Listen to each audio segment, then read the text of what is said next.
plus exactement un troisième courant de pensée à Calais, qui est centré autour de ce qu'on pourrait appeler l'utilitarisme fonctionnel, qui consiste à dire ce qui va faire marcher les élèves, c'est le fait qu'ils vont pouvoir utiliser ce qu'ils apprennent à l'extérieur de l'école.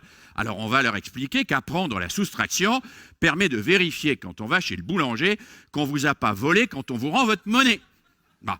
Et puis, on va continuer. On va par exemple transformer les savoirs en compétences garantissant l'employabilité. C'est-à-dire qu'on va faire en sorte que ces savoirs scolaires, en réalité, soient finalisés par l'extérieur de l'école.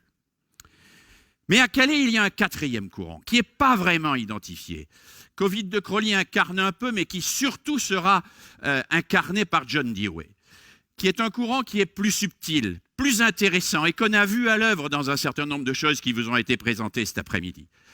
C'est un courant qui est incarné par ceux et celles qui pensent que c'est de l'intérieur des savoirs, quand ils sont explorés d'une manière particulière, que peut naître le désir et le plaisir d'apprendre.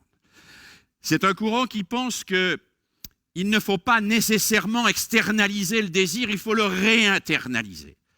Il faut faire en sorte que les savoirs, nous nous situions par rapport à eux de telle manière à ce que la manière de les présenter suscite chez l'autre, chez celui qui les reçoit, ce désir et ce plaisir, organisent, permettent de faire émerger cette joie de comprendre. La joie de comprendre. La joie de comprendre, vous savez, c'est quand on est dans le brouillard et que tout à coup, on voit émerger des formes et qu'on sait que l'on n'est plus perdu, que le monde est lisible. La joie de comprendre, c'est le fait tout à coup de transformer des faits multiples en événements qui font un récit.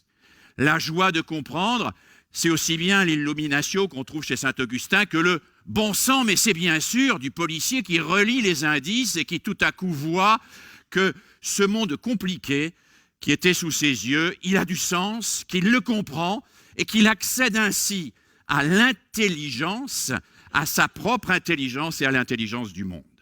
Alors je crois que la véritable innovation, elle est là aujourd'hui. Elle est quand, dans l'école, au quotidien, on redécouvre la joie de comprendre. On redécouvre le plaisir d'apprendre avec ses élèves. Et cela suppose que l'enseignant ne campe plus dans